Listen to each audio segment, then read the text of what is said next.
You're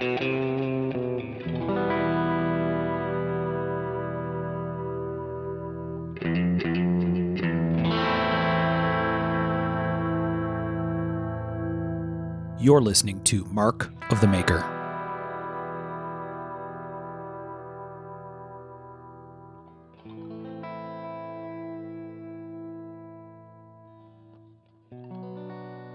Hey everybody, I'm Mark Steiner and you're listening to Mark of the Maker. This is episode 116 of the podcast, and we're going to dig into a topic here. We only have three of us tonight. We have Mr. Sean Kendrick. Hey. And we have Mr. Tom Crine. What's up, guys? And our man Michael Birch is at the beach. Boo. Living that beach life. Well-deserved vacation. School got out, and I think they decided to hit the beach. But don't worry, folks. It's Michael. He's not having a good time. You know he's grumbling about something right now. Dude, I'm cool with saying that because I know he's not going to listen to this. Right. Well, I mean, if you got a Salt Life sticker on your truck, I mean, you got to go every once in a while. Right. You know he's got that. If he wasn't grumbling, he'll be grumbling by now. Okay, so we're going to chat, the three of us, while Michael's off drinking beers and laying in the sand or whatever the hell he's got going on over there. And but first, we got to take care of a little business. We want to say thank you to our friends on Patreon. That's a website where people can go and pledge a couple bucks to support a cause that they like. And in our case, the cause is Talking Knives. And so if you want to help support the show, you can pledge $1 or $5 or $10 or whatever you want over on Patreon. And you can find us there. Just go to Patreon, Patreon.com, and search for Mark of the Maker, or go to the link on our website, and you can catch up with us there. So we thank you to everybody who supports us. We got a pretty nice following over there, so thank y'all. We really appreciate you guys. Yeah, thanks, folks. Much appreciated. Hell yeah. Sean, you got one for us? Yeah, I'd like for you folks to head over to tearsoil.net. It's all things related to Bob T. and his wife Suze, and it's just a wealth of information waiting to be had. You can get on the wait list for any of Bob's upcoming knives that are available. You can get his Sharp Life video series there. You can get on the wait list to be part of his Shop Talk subscription service. And eventually you'll be able to check out Suze's new upcoming podcast, the Knife Wife podcast, which I'm very looking forward to. Same. So just head over to tearzuola.net and tell them Sean sent you. And that's TERZUOLA.net. Yeah. Suze's a trip. I think it's gonna be good. Oh, it dude, should yeah. be very entertaining and educational. Edutainment. I like it. What about you, Tom? I want to give a shout out to Giant Mouse. I think last time I actually bought a knife when I did this, right? The Jutland? Oh, I'm quite sure of that. Yeah. So I got that and I've been carrying it and I really like it. It's really well done. The Elmex blade is nice. I got the green canvas. It's really good. How much did I like it? Well, I went back and I bought the Ace Jagged. So it's on the way. I haven't got it yet, but I got that in orange, and I think that's a new design they're doing. It's like a Skinner blade almost, or a drop point, and it looks really good. I like it a lot, and the orange just seemed like the color to get. They do have some black canvases, pretty trippy, but as a user, I highly recommend Giant Mouse knives. Not only do I recommend them, but I also purchase them and use them. So I don't know anything else I can say to recommend them higher. No, absolutely, man. It's good folks making great knives. Yep. Good people. I've got a couple of their fixed blades too. They're pretty good. Tom's bordering. He's teetering on a conflict of interest. Do I talk about Giant Mouse fixed blades? Because that's kind of my jam. Nah, we don't compete with our friends, man. That's right. So nothing but the best of these guys. Encourage them. They're doing an awesome job. That's for sure. Cool designs, good people. Thank you, boys, for your support. We appreciate you. Keep kicking ass. Yeah, thanks, guys. We also wanted to put a few words out here about an upcoming show you should definitely check out called the Pacific Northwest Custom Invitational. This is coming up on July 20th of this year in Seaside, Oregon. These are our friends Nick and Billy who've put this show on for the last couple years. It's been a big hit with lots and lots of folks. It's in a great location with lots of stuff to see and do outside of the show, so it seems very popular with families and people that like to explore the outdoors a little bit. Pacific Northwest is a gorgeous area, so it's also a nice time commitment. It's not an all-weekend thing. It's 11 a.m. to 5 p.m. on the 20th of July. There's going to be a ton of giveaways, hundreds of production knives, a pistol from Glock, a silencer from Silencer Co. Very, very EDC-friendly kind of show. Regardless of what ticket you buy, you're probably going to get a freebie to take home with you. So one of the highlights of the show is a little party out on the beach in the evening starting around 8 p.m. They put up some bonfires and there's fireworks and all kinds of crazy stuff. So anyway, VIP tickets are sold out, but general tickets are still available.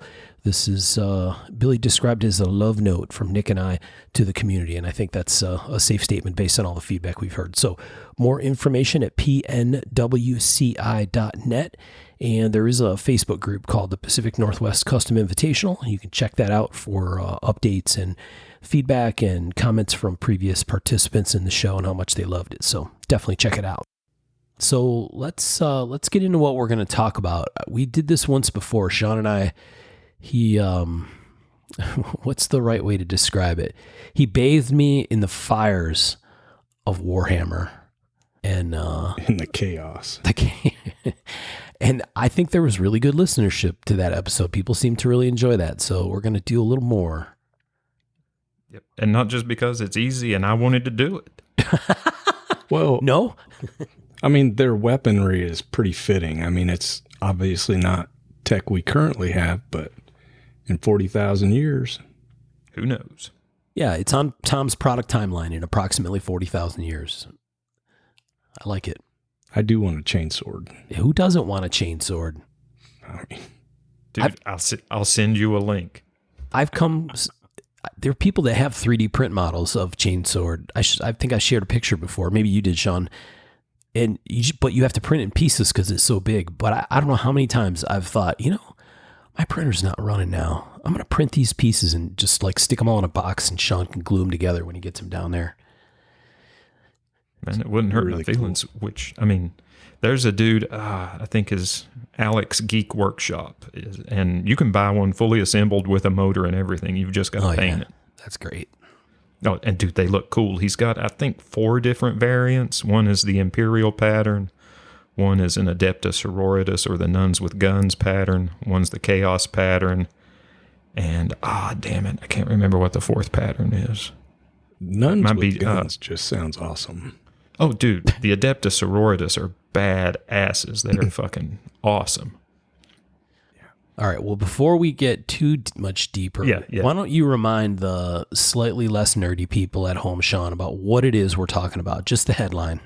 Yeah, we're going to be talking about Warhammer 40K. It is a tabletop game primarily, but there's all kinds of lore and books to go along with it, and then all kinds of ancillary stuff you can find online. Like if you go on YouTube or there's several wikis, you can rabbit hole all of the lore for possibly the rest of your life. There is a lot of lore. And a lot of what I'm talking about, if you just want to watch videos reading the lore to you and describing it, it's all free on YouTube. There's all kinds of good channels. You just got to find the one that's a good fit for you. And Warhammer 40K takes place in the year 40,000. And it's the grimdark future. There's only war. Everybody hates each other. Every race hates every other race, and everybody wants to kill everybody and control the universe. Right on. And we're obviously suckers for anything related to fantasy weapons. So this is an easy mark for us. Oh yeah. It is definitely own brand, and the weapons come. There's a dearth of weapons to be discussed. Dearth. I like it. I think that's a word. If not, it is now. It absolutely is, as far as I'm concerned. Damn straight. All right. And if you haven't already, we did an episode with the Warcraft that has more intro information. So if you skipped it and you're here, go back. Yeah, definitely. Yeah, I think you'll be glad you did. Yeah, because it gives a little background on some of the stuff that Sean's going to get into, or at least lays the groundwork for it. So it's about a 1 hour episode. Gosh, a little over a year ago. Doesn't seem like that long ago. April 16th, 2023 is when that one came out. Man, I've had more people hit me up over that episode than any other episode we've done. Yeah. Exponentially. The stats were good on that episode. It's interesting. Yeah. So people dig the stuff, so we're cool with talking about it. Sean's good with talking about it. Anyway, Tom and I are just along for the ride. That's right. It's a joyride. There you go. All right. Well, why don't you get us rolling, Sean? What are we digging into this time? Before I dig in, I want everybody to know any pictures I send the guys that we're going to discuss, as soon as this episode drops, I will have a visual companion that will contain every pic I send to the guys that we're going to be talking about. So, if you need a visual companion, and I recommend it, if you are able to sit down and listen to this and look at the pics as we go along, I think it would add to the enjoyment. So there's that. And with that said, let's start talking 40K. All right. First up, man, I want to talk about the orcs. I've been reading a lot of orc books here lately, and they are just a delight to read. Orcs are, I hate to say that they're the comic relief of 40K, but they're a little more lighthearted. They're still every bit as brutal and grim and just as awful as 40K is supposed to be, but there's a certain tongue-in-cheekness to them that is really cool. And now I'm going to send the guys some pictures of what the orcs call a choppa. Not like get to the choppa, or maybe. Oh, the orcs would actually use a choppa as a choppa, potentially. Nice. Very broad. Yeah. Okay, so all of the orc blades, they're choppas, and they all look, like a big piece of metal that's been jaggedly cut. Not a lot of care put into it other than does it got pokey parts and sharp parts and a handle. Yeah, very, what's the word with the terminology I'm looking for? There's a definite post-apocalyptic feel to it. Yeah, that and like the weapons that soldiers would make, like trench warfare weapons, stuff they would make in theater weapons. That's what I'm looking for. Oh yeah, definitely. These have all kinds of that vibe.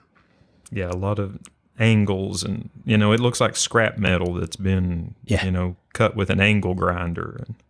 Yeah, like found pieces get added on over time, kind of thing is what it almost looks like. Mm-hmm. Oh yeah. Now I'm going to send you guys another picture of a prop orc battle axe. Oh yeah, that's super cool. Yeah, and once again, you have that bolted together kind of look. Everything's really roughly done, thrown together as quick as it can, but still with the intent of being just as nasty and brutal as it can be. Yeah, it's all that. Very cool. And like you said, like extra pokey bits just for the sake of pokey bits. Yep, 100%.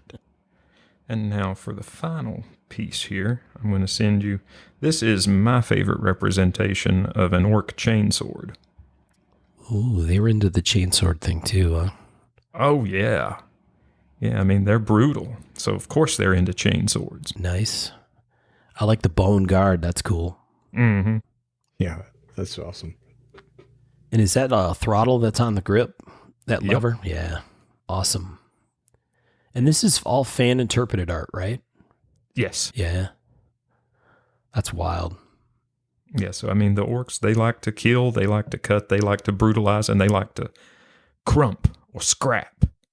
That's what they live for. There ain't too much more that an orc needs out of life than a good fight. Yeah. That's one of the things I find fascinating about this whole thing is like the people taking it and running with it big time part of it, I think is really fascinating. Right? I mean, okay, so there's stuff that's obviously described in great detail in some cases, right? Or many cases, but taking that and turning it into a visual is like there's a jump there, right? That's pretty cool. All right, now I'm getting ready. Go ahead. I was going to say, in the last episode, I think you had sent a couple different interpretations of the same thing, right? That were like, here's one fan art take on it, and here's another artist take on it. And sometimes they're different, but you can definitely see the theme comes through for sure. Oh, yeah. Well, to touch on that, I'm sending you guys another pic. This is a piece of fan art that I think is a really good representation of an orc, and it is inspired by Mad Max Fury Road. Oh, yeah. And just a really good representation of a standard orc, one of the boys. Awesome. All right, so let's get into a few little orc facts here. So orcs are technically a fungus. They're neither male nor female. They bud from spores in the ground. And if orcs show up on your planet and invade you, you could totally wipe them out. And within a generation or two, you could have another infestation because they left spores behind. Wow. Hence the green, I guess, huh? They're like some bizarre form of organic matter. Yep. Huh. Exactly. And so can they be like any size then, or are they, do they max out, or I'm just curious. And the more badass of an orc you are, generally, the bigger you grow. An orc of huge size, it generally equates to that he's a bad motherfucker and he survived a long time and killed a lot of stuff. Huh. And that's the way orcs choose their leaders. If you're the biggest, baddest orc, might makes right. Yeah, exactly. That makes sense. And the current leader of the orcs is named Gazkul Mag Uruk Thraka, and he is the prophet of the Wa and the one true prophet of Gork and Mork. And I just sent you guys a picture of our boy Gazkul there. Oh, boy. Yeah, and Gazkul's the biggest orc ever. Well, maybe not ever. We could go rabbit hole the original birth of orcs millions and millions and millions of years ago. But in the current setting, he's the biggest orc going. And he's the baddest. And he's the smartest. Huh. And before Gazkul was quote-unquote Gazkul, he was just another orc, and he got his head blew apart by a bolter round, and the doctor who was working on him was kind of a mad scientist and reconstructed his head and had a bucket with a bunch of brain bits in it and started stuffing them back in his head and then sewed him up. And Gazkul actually survived. Huh. And after he came out of it, he said the whole time he was being operated on, he was in what he called the green. And Gork and Mork spoke to him and told him that he was their prophet and he was going to lead the orcs to the greatest Wa ever, which Wa is what they call a war. Wow. And their Wa would go from one side of the galaxy to the other, and they'd set everything on fire and fight and kill everybody and everything. So we should try to describe this last photo you sent or image, because it's pretty cool. So is that like a... Looks like mechanized armor. Yeah, that's what I was going to say. Is it a mech suit or something, or is it just... It is mechanized armor. Okay. Which you've got that big 4-barreled bolt cannon. Yeah. And then the power claw on his left hand. Yeah. Wow. That's right. I mean, if you look at the power claw, the blades on the fingers look like karambit blades. Yeah, exactly. I like the exhaust up top. Right. Oh, yeah. Dual exhaust, baby. Yeah. Well, man, and here's the cool thing. There's a few cool things about the orcs. One of the powers that orcs have is they have what's called the power of belief. And if an orc believes something hard enough and true enough and faithfully enough, it kind of becomes true. Huh. Like that's Gazkul's biggest power, is that he truly believes he's the prophet of Gork and Mork. Right. And as such, every other orc believes it, so he is. Interesting. Yeah, with their tech, like the Imperium and the Mechanicus, the actual tech side of the humans, they will try to figure out how, say, an orc truck works. And they'll be taking it apart and like, the steering's not connected to anything. The gas pedal's not connected to anything. They just have to believe that it is. But the guys who worked on it, well, they know what they're doing, so it's going to go. right? Wow. Crazy. Yeah. And then the orc gods are pretty cool. The orcs have the twin gods, Gork and Mork. And Gork is brutal but cunning, but Mork is cunning but brutal. And one of them represents intelligence and, tactics, and the other represents just brute force. Yeah. The orc yin and yang. Yep, kind of. Wow. But then, and the orcs, there's always a little bit of tongue in cheek with them because, man, they all have these Cockney accents. Like, whenever you hear me break into the Cockney accent, that's because that's how they are written, literally, in the books. Every orc talks like this, eh? That's funny. That's pretty funny. Yeah, dude, some of the books are hilarious with it. And then, once again, you talk about the power of belief. Well, the orcs have this weird belief about colors. Like, they paint all of their vehicles red because red's the fast color. If something's red, it's going to go faster. Yeah. And thus, by belief, guess what? Their vehicles that are painted red go faster. And yellow's the most explodey color. So every bomb and grenade is painted yellow. That's funny. Blue is the color of luck. And purple is the color of stealth. And do you know why that is? They probably can't see purple. Have you ever seen a purple orc? No. See? That's the whole thing. Wow. Well, I know my car is red and Tom's car is red. So that doesn't work in our world. I believe it, though. That's right. Tom's in his Spark, believing it. Out there going 170 miles an hour. I believe it. Hey, That's there you go. I end. That's right.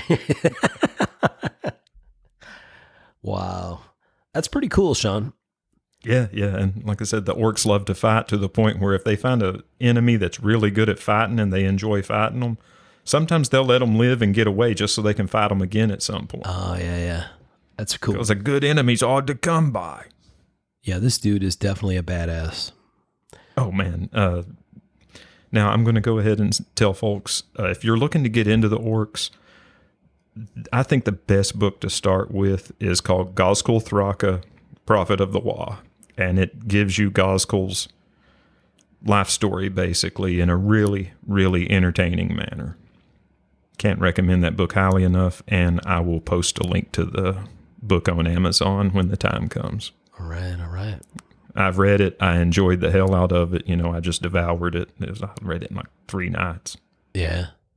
I can see where the orcs might be a as weird as it might be in 40K world, a lovable character. Oh, they totally are. They're brutal. They're just right. Sadistic, murdering assholes. But in the world of 40K, they do provide a little bit of comic relief for the most part. That book is on Audible. Oh, really? Yeah. There you go, Tom. There's your opportunity. 7 hours, 30 minutes. Wow. I put it in my cart. You're in. I'm in the middle of Wheel of Time, so I got to finish those. Well, not in the middle, almost done. Then I'm going back to Gaunt's Ghost. Wheel of Time, you should be done in about 30 weeks. Yeah. I've only got like 2 or 3 books left. But yeah, I started Gaunt's Ghost after the last one, but Audible didn't have the last few in, but they're all there now, so now I got to finish that. Oh, dude, you're in for such a treat. The next 2 you're getting ready to go into, especially, I think it's book 11. Yeah, is and that's what fucking phenomenal. Made me so sad because you're like, dude, book 11's the best, and they didn't have it. I mean, generally Seriously. considered to be the strongest novel of the bunch. That's a cliffhanger for you. Yeah, big time. Oh, dude, you got no idea. That whole story arc's a continuing cliffhanger. Well, if you go on Audible, there's like literally 250 plus Warhammer 40K books on there. It's kind of crazy. Yeah. Yeah, there's over 500 total. Like if you're bringing up all the Kindle books. Pretty cool. That's nutty, man. Yeah. Well, like once again, the Horus Heresy series, just that series is 53 or 54 books. Wow. Yeah. I finished up book 10 2 nights ago. Yeah. At least you got reading material for a little while. That's right. For the rest of my life. Yep, you're set. Set for life. That's awesome. All right. We got any more about orcs, Sean? Or are we moving on? Dude, I think we can move on because I could go on and on and on. But, you know, I would just be spinning my wheels eventually. Like, we could talk about, there's several different orc clans. Each clan has its own thing. And generally clans don't get along because they just want to fight. That makes sense. Like, man, okay, I'm going to finish out with how much orcs enjoy a good fight. When orcs have to travel through the warp to get somewhere, ships have what is called a Geller field around them that keeps the demons of the warp out of the ship. If you don't have a Geller field, the demons will invade your ship and completely fuck your world up, kill you, consume your soul. Well, the orcs, when they're traveling through the warp, if they get tired of fighting with each other and it gets a little boring, they'll just go turn their Geller field off so they can fight the demons for the ride until they get where they're going. Oh. Yeah. In-vehicle entertainment, we call that where I work. The orcs are big on their in-vehicle entertainment, very much so. That's kind of crazy. Like infotainment, but light on the info, heavy on the violence. Heavy on the violence. Most definitely. Wow. Well, there you go. If I still had little kids, that's what I would threaten them with. Don't make me turn off the field. Don't make me turn off the Geller field. Which, funny enough, funny enough. That's a word too.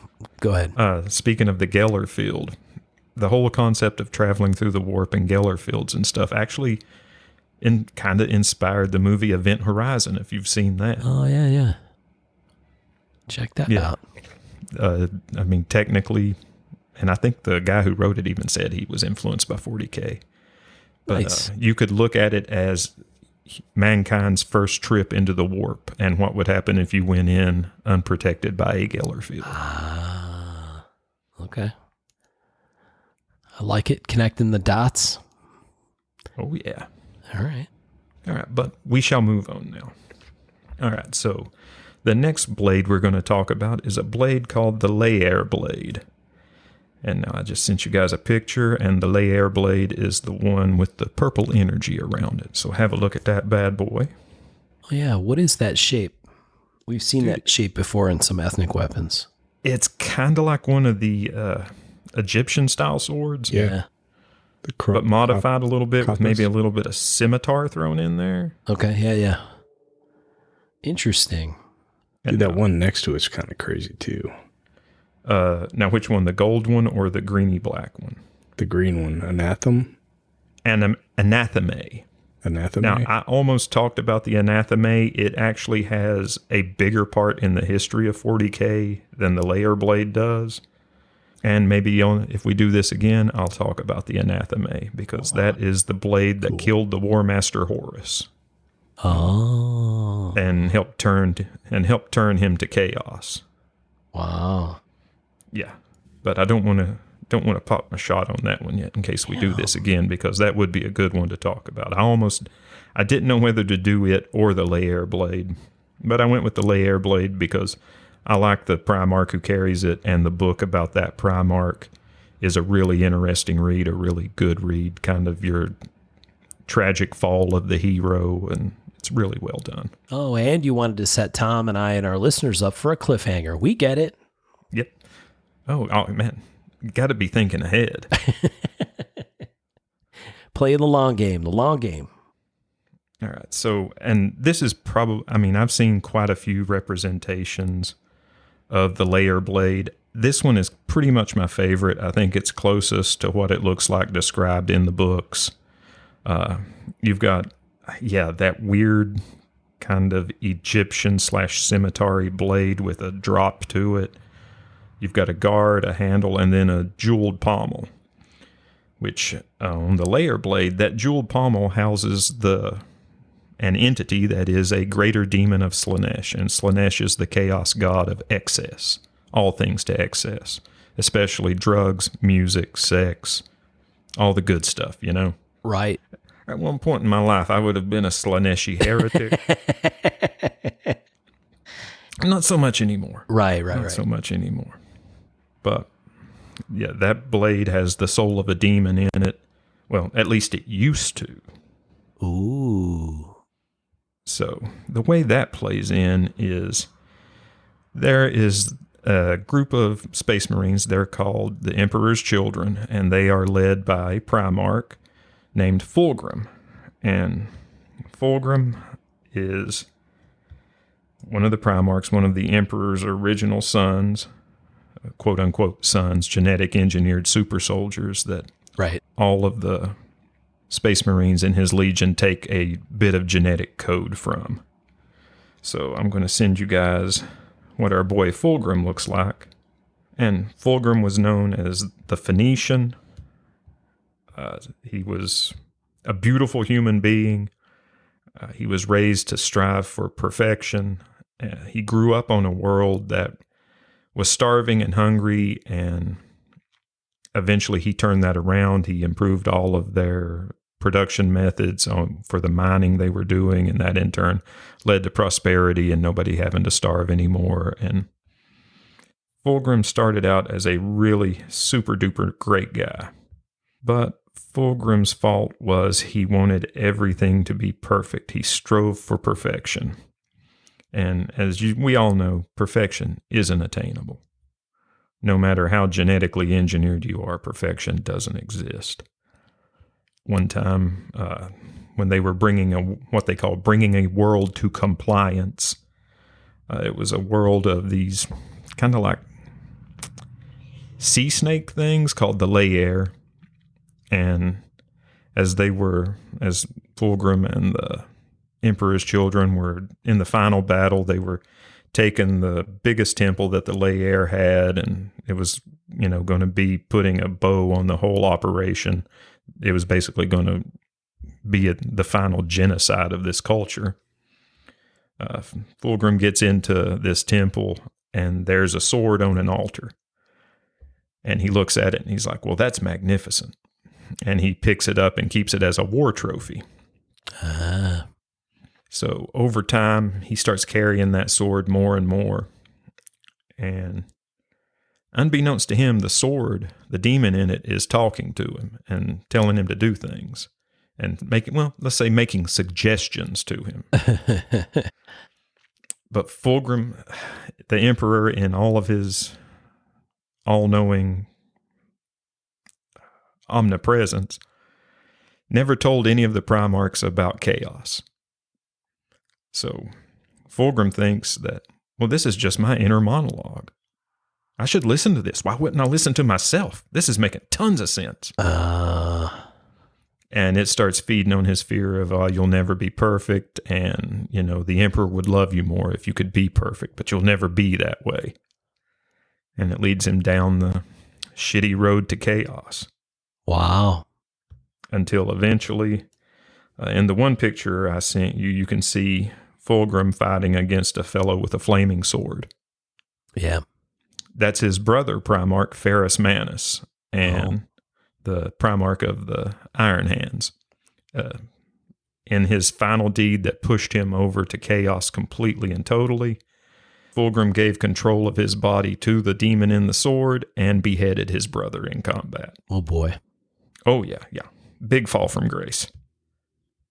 And no doubt. After a while, Fulgrim became a demon of Slanesh himself, and I just sent you guys a picture of Fulgrim in demon form. Ooh. Wow. That's freaky. Yeah. Check that out. But he doesn't have the same sword. And there's a reason for that. After, when he gave the sword control of him, the demon living in the sword jumped from the sword into Fulgrim. So the sword kind of lost its magic. And then I haven't read far enough, but then the sword became the property of one of the commanders, one of the captains of the Emperor's Children, named Lucius the Faultless Blade. And Lucius was quite possibly the greatest swordsman that the Space Marines have ever known. He was a fantastic duelist, almost unbeatable. I just sent you guys a picture of Lucius. Oh, yeah, there's a sword. Yep. Huh. The other sword's pretty cool, too. Yeah, that's a straight power sword. Power swords are awesome.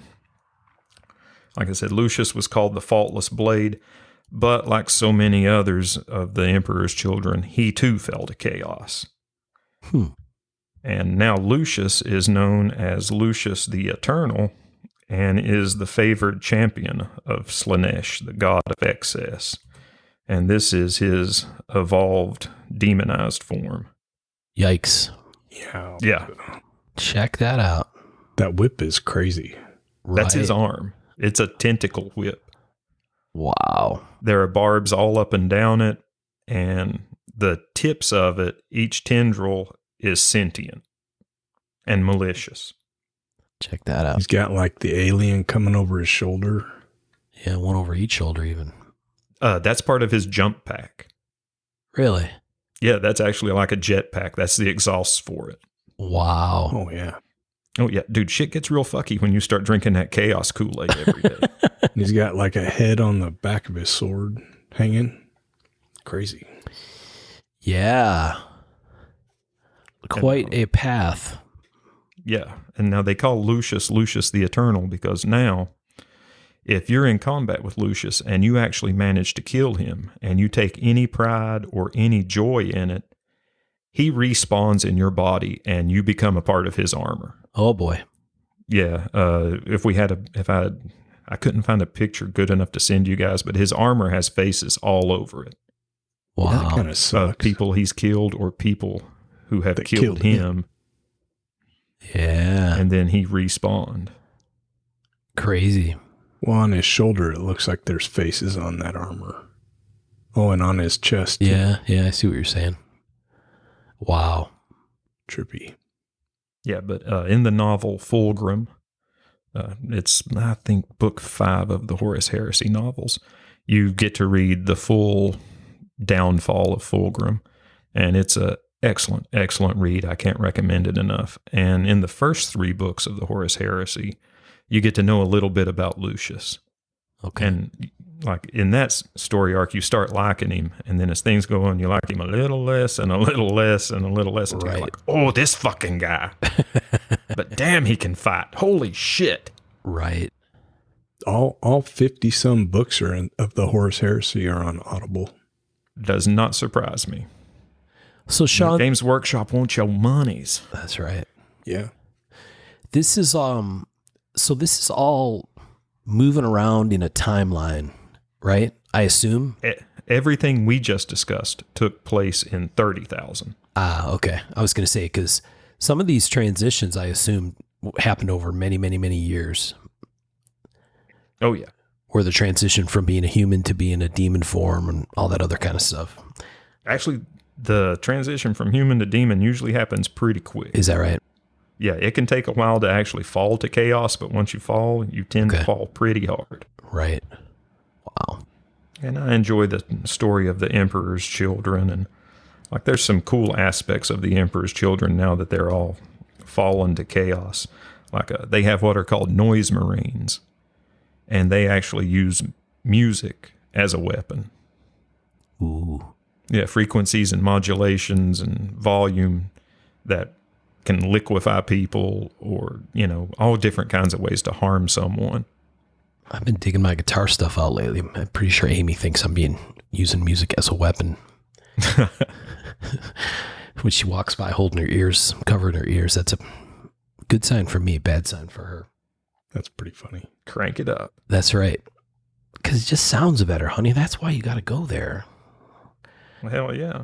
Definitely coppish, that shape on that demon sword. Oh, yeah. Yep. Very cool. I dig the ethnic sword reference.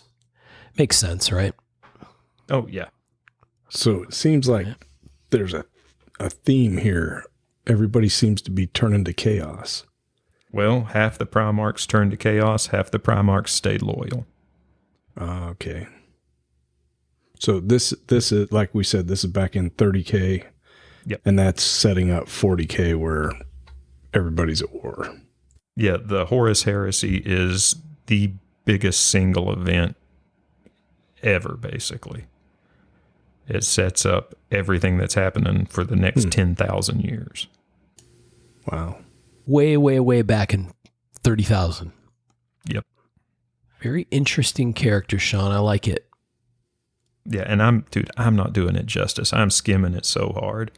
I can't remember the name of the author who wrote the book Fulgrim, but just does such a great job of showing a truly conflicted hero, a flawed human being, and how the Chaos Gods use those little chinks in his armor to slowly but surely get to him.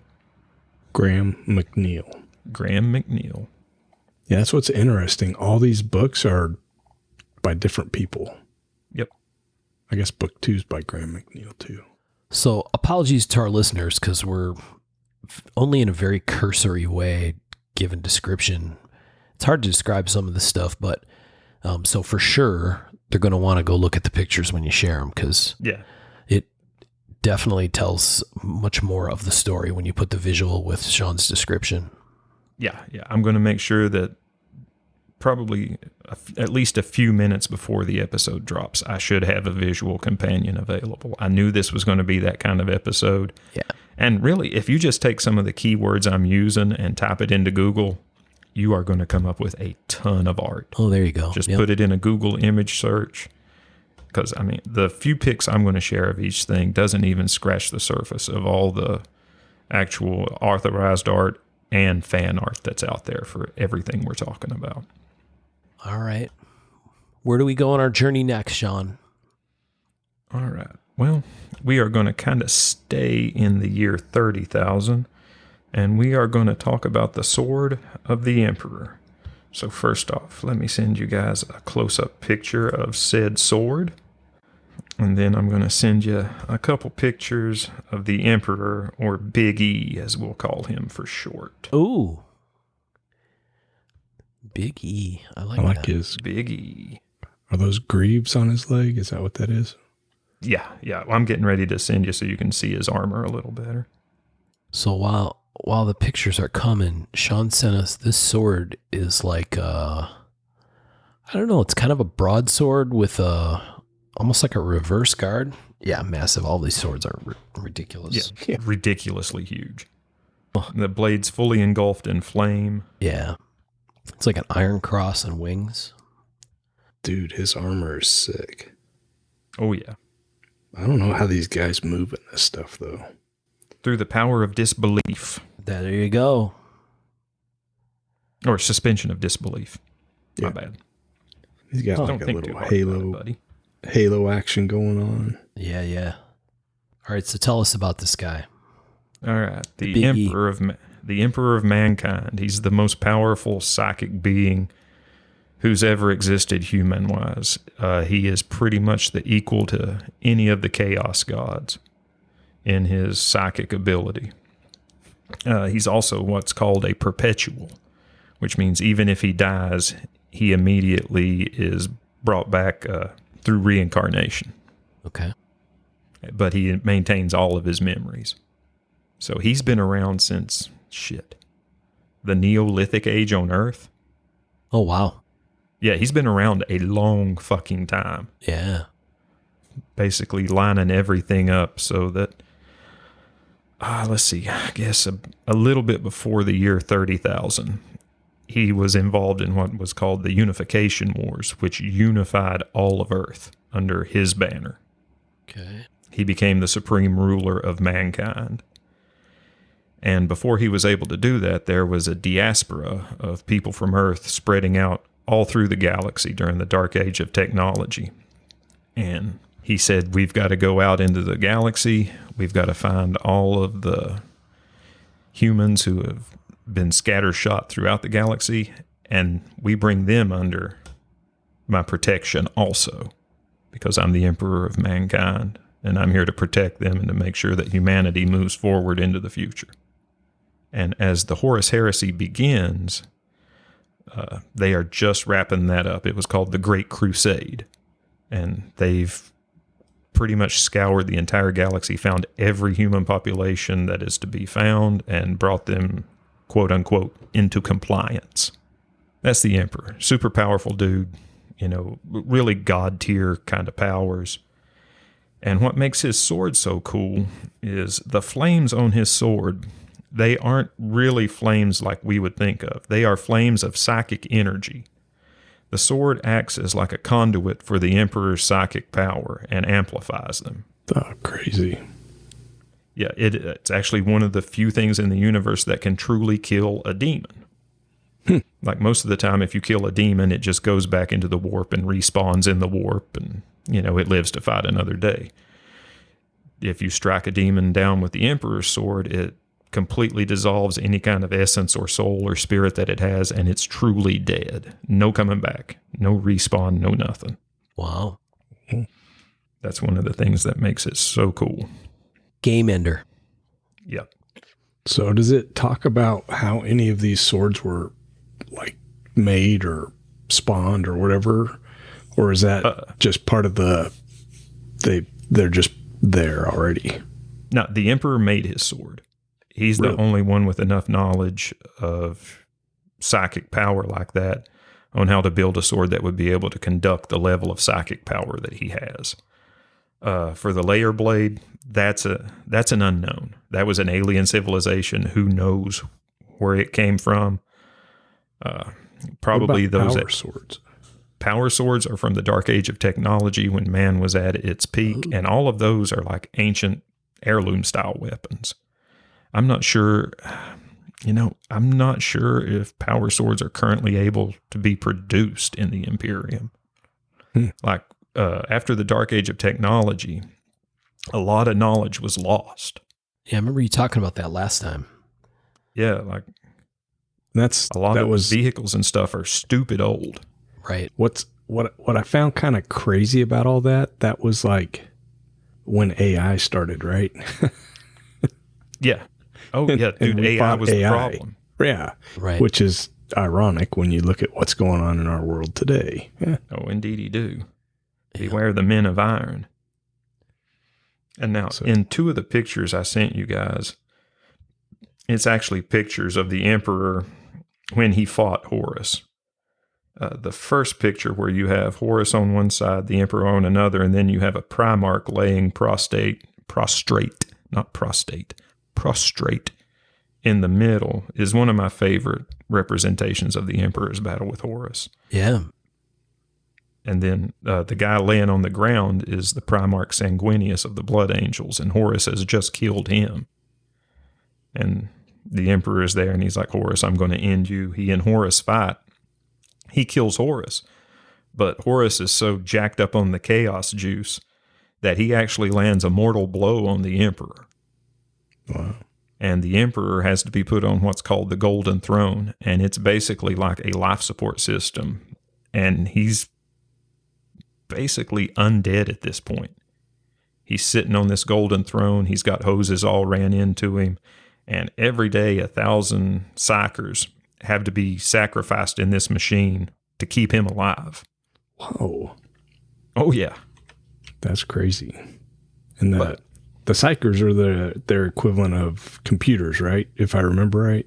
No, a psyker is somebody with psychic powers, be it telekinesis, pyrokinesis, clairvoyance, whatever. If you have a psychic power of any sort, you're a psyker. When you said he made the sword, I could hear the gears turning in Tom's head. Oh, he made the sword, you say? Are there any whip photos anywhere in the lore? That, someone could follow along if they wanted to. Yeah. Just for information. Yeah, right. Hey, Ben. Shits and gigs, right? Hey, Ben, why don't you work on some psychic energy over there for this morning, okay? What, in the picture you sent, Sean, where this kind of battle scene is kind of transitioning, I guess, right? What is the giant eye in the background? Hold on, let me find the Well, that's on the Primarch's armor also. Oh, yeah? That's kind of the symbol for chaos, the Black Legion. Okay. No, it's on the good guy's armor, no? No, that guy's a bad guy. The guy on the ground? that's dead? Oh, I see on his belly. Yeah, I see what you're saying. Oh, it's on both of them. Right. Weird. It becomes the Eye of Horus and a sign of chaos. But now, up to that point, a lot of them had it on them because it was all-seeing eye of knowledge kind of thing. Ah, okay. But chaos kind of subsumed it. And I think that's it. Definitely don't quote me on that because I haven't really deep dived that. And I don't want to because I'm still reading the Horus Heresy books. And I'm trying to, it's hard to keep it spoiler free. Right. Because there's so much stuff out there, and you do need to do a little bit of research beforehand if you want to fully enjoy what's going on, so you're not quite so in the dark. If you don't do any research, you're still going to be okay, but you'll enjoy it a little more if you put in just a little bit of legwork and watch a few videos here and there that give just a general overview of the lore. All right. Yeah, it's pretty cool. We'll kindly ask the 40K loyal to not come after you, Sean, for if you got that wrong. Yeah, my heart's in the right place, guys. I'm just kind of ignorant. I'll own it. Well, there's so much. Literally, it's kind of crazy. Like, I've listened to, I don't know, I read 10 books, so probably 100 hours at least, and I feel like I got no knowledge of this. Well, yeah, dude, because, what you're listening to, what you're listening to, there's been maybe 2 or 3, maybe 5 Chaos Space Marines show up, which makes sense because they're actually very rare. But it's straight from the Astra Militarum standpoint, the Army's standpoint, and it's in a whole other system far away in the Sabbath worlds. Yeah. But and back to the Emperor's Sword. The Emperor's Sword is still around. In 40K, one of the original Primarchs, Rabute Gilliman, the Primarch of the Ultramarines, Fulgrim actually had stabbed him with a poison blade, and Gilliman lay in a kind of coma for 10,000 years until they were able to wake him up. A scientist, Mechanicus scientist named Belisarius Call was able to wake him up. And when Gilliman was awoken, Call had been holding on to the Emperor's Sword and gifted it to him. And here is what Gilliman looks like in his power armor with the Emperor's Sword. So the Emperor is not, he's living dead, right? You said it's 100%. Basically. And so this dude's using a sword now. That's a cool figurine. Yeah, that's the actual mini that I sent you a picture of. That's the current Rabute Gilliman mini. Oh, that's cool. Dude, it is. It's badass. They did a really good job on that. I love how part of his armor has that, like, halo in the back. That's very what's medieval. Called an iron halo, and that is actually a force field generator. Really? Yep. It takes any kind of, like, projectile weapon or beam weapon that comes at it, and until it becomes overloaded, it turns it into a bright burst of energy and light, and that's it. It doesn't harm whoever has it. It can be overloaded, though, But it also makes you, it makes me think of, like, medieval type stuff. What was that movie with the Green Knight? Yeah. They had kind of that kind of shit going on. Oh, yeah, man. They borrow so much from, traditional English fantasy and folklore that it's ridiculous. Actually, they borrow from everywhere. Science fiction, fantasy, folklore, myth, legend. Yeah, and that's part of what makes it so cool and universal. India, like Kali, skulls, all sorts of stuff. It's kind of cool. And now the Emperor's Sword, Gilliman isn't a psyker, so it isn't as effective for him as a kind of psychic resonator kind of thing. But it still does have some psychic power just because of how long it was in the Emperor's proximity and how often he used it. And Gilliman says that whenever he unsheathes the sword, he can feel the Emperor close to him. Wow. And it will still banish a demon permanently. Like, it's still a straight up 100% kill, no respawn. That's pretty cool. And now, once again, really scratching the surface on all of this. This is the most dumbed down version that I could come up with. And if you want to go down the rabbit hole and learn more, there are certainly resources out there. Well, we appreciate the dumbed down version because we're kind of drinking from a fire hose, Oh, dude, yeah. I mean, it'll drown you. I wish I had more to offer, but I know nothing about this stuff. So I'm learning right along with everyone else. Well, dude, I mean, where you are right now, if we were talking about Gaunt's Ghosts, you would be able to jump in. You've read enough of those books. You know so many of the characters and what the Tanith First and Only are about. That, yeah, it would be a total nerd fest if that's what we were talking about. And that's the way it is with anything here I'm talking about. It's like, if the Emperor's Children tickle your fancy, oh my gosh, I don't know how many books there are just dealing with Emperor's Children characters. Like that, I think Lucius has 2 or 3 books just about him. There's a Emperor's Children genetic scientist named Fabius Bile. He's got at least 3 books, if not 4 or 5. There's several books that feature Fulgrim. There's probably a couple omnibuses just featuring Emperor's Children's short stories. I mean, there's a lot of information on every single little thing. And just just for my own curiosity, you don't play the game, right? Mm-mm. I just read the books. And that's just crazy too, because it's like it's a game first, right? Oh, 100%. Yeah. The books were just there as a marketing tool to help sell the little plastic figures. That's crazy. Yeah, wild. Really, really crazy. Really a huge following, it sounds like. And just based off the books and the fan fiction, it's crazy. Yeah, you should probably just say crazy a little bit less, Tom. Let's not get crazy here. Let's not get crazy here. Yeah, it's intense though. Like the whole thing is, I can understand the attraction and the sort of deep rabbit hole aspect of it.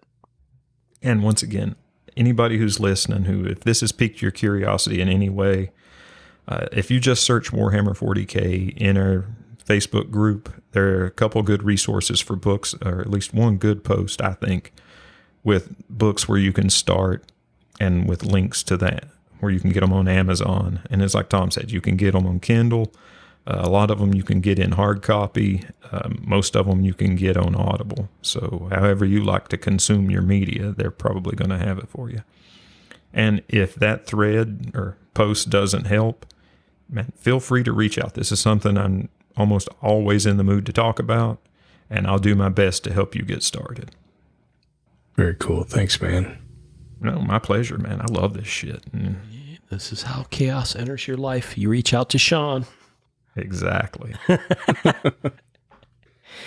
And it all begins. I'm walking the eightfold path. There you go. You got to be a real nerd to know what that one means. Didn't they talk about the eightfold in Shogun? I don't know. I haven't watched that yet, but I've heard good things. Maybe I'm mixing up my stuff. I think so. All right. Well, Sean, thanks for taking us on another little adventure. Yeah, it was cool. My pleasure. I hope it wasn't too disjointed for folks. Anybody who's hung on to this point, I thank you for your patience, and I hope you found it worthwhile. Yeah. It's interesting stuff I don't follow, so it's always kind of cool to be able to dip a toe. It's not something easily toe dipped, I don't think. That's how it starts with chaos. That's right. Exactly. That's right. You know, Don't dip the toe. You got to be real careful. Pull it back. We used to do a thing on the show at the end where we talked about something cool that we saw, and this is cool, but also just super interesting. I wanted to mention something. You know, we had an episode we did a while ago, a long time ago now, with Justin Black from Spycraft 101. Oh yeah. And Sean turned me on to Justin through Instagram at Spycraft 101 on Instagram. And Justin came on with us and talked about a couple of his books that he wrote, which was really, really cool. Some sneaky spy weapon sort of stuff. And there was just recently, his most recent episode he published of his podcast is about a woman named Shannon Kent. And he made an Instagram post that gave a bunch of detail. It was absolutely fascinating. This lady, and I don't mean this in any disrespectful way, looks like the girl that lives down the street kind of thing. You know what I mean? Yeah. Yeah. By all appearances, you would not know that she was a stone cold warrior killer, right? And she was a cryptologist, linguistics expert in the global war on terror, and met her husband on one of her tours, and was deeply personally involved in taking out some bad people. And she died on her last tour. But by the time she went on her last tour, she was married and had 2 little kids. And it was absolutely crazy to me to kind of listen to this story. And Justin did a really fascinating episode with her husband, Joe Kent. And he and another guy together wrote a book called Send Me, The True Story of a Mother at War. And so definitely go check that out if you enjoyed Justin's episode with us and the spy stuff. Absolutely fascinating, and somebody who, went to true extremes to serve her country. And I just thought it was a really, really interesting conversation. Joe Kent came on Justin's podcast and talked about the book and kind of what the book is and what it isn't, and just to kind of help paint the picture about his wife. And yeah, fascinating. Yeah, it was pretty cool. All right. We lost a friend a while back, and we haven't been on the air here in a couple of months. But you want to say some words, Sean? Yeah. My friend Matt Harris passed a little whiles back, and Matt was just close to my family. Rachel and we looked at him as one of our own kids. Him and Kane were like brothers because they were so close in age, especially when Matt was coming to the house and taking classes and learning about knife making. And it just really, really broke our hearts when he passed. And I'd like to just wish for the best for his wife, Skylar, and his young son, Wyatt. I know that things aren't going to be easy, and I hope that the knife community has been of a help to them, and I'd like for them to know that we'll continue to be there for them if they have the need. And it's just a bad situation. It makes me sad to my core. And I'd like to follow up with, if you have a friend you haven't heard from, reach out to them. Give them a holler. See what they got going on. There ain't nothing wrong with reaching out and cold calling a buddy, okay? And if you're having trouble, if you're feeling down, if you're feeling blue, you think things are getting overwhelming, man, talk to somebody. Don't be afraid to talk to somebody about it. Reach out yourself. Don't be afraid to cold call a friend if you need a little bit of help, if you need a little bit of sunshine in your life, a little bit of positive energy, what have you. And that's all I got to say. Yeah. He was a really good guy. Man, he was a great dude. He really was. And one of a kind. Yep. He was a good young guy. He knew a bunch of our mutual friends, and he kind of stepped away from stuff. And like you said, Sean, it's super tragic. And, if there's ever a way to try to help somebody who's in that kind of situation, right, we would all want to do it, because nobody wants to end up where we are, especially his family. So, yeah.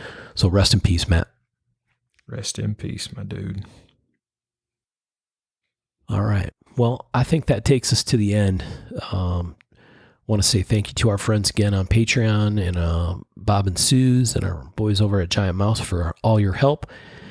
And we're going to wrap it up here. Apologies for my froggy voice. I was froggy last time we talked, I think, and I'm somehow still not feeling great, or back to not feeling good, but it's the season, I guess. So sorry for that, but we will do our best to get back in the saddle here and get back on track. Hopefully we can get a couple episodes going. We have some topics and some interviews we still want to do, so definitely not the end of us, at least not without a little bit more kicking. Yep. Screaming. Yep. Thanks, Sean. And, Blade Show is just around the corner, so if you guys haven't listened to our Blade Show episode, you might check that out. Oh, I yeah. don't remember it was an early one. We did a couple of them. We did like a redo even. So there's a couple Blade Show etiquette episodes out there. Yeah, definitely worth a listen. Pretty good. Yeah. They seem to get recommended around the community a little bit for people to who are new-ish to the Blade Show experience, or any show for that matter. So good stuff in there, I think. Yeah. Thanks for hanging out with us. Yep. Thanks for everybody for listening, and we will talk to you next time. Thanks, folks.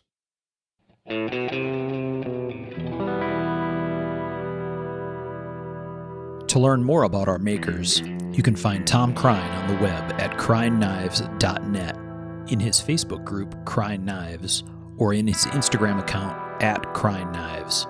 For Michael Birch, check birchtreeblades.com, Facebook group Birch Tree Blade Works, or Michael's Instagram @BirchTreeBlades. For myself and the Raygun Bead Project, we're on the web at raygundivision.com. We have a Facebook group called Raygun Division, or my personal Instagram @msteiner. For those interested in photos, references from the show, or some discussion about the show itself, you can find us on the web at markofthemaker.com, in a Facebook group called Mark of the Maker, or on our Instagram @markofthemaker. Last but not least, the ultra cool and haunting background music we use for the show is a piece called Noir Guitar by Stevie's Amp Shack, found at the Free Music Archive and licensed under Creative Commons CC BY 4.0. Thanks for listening.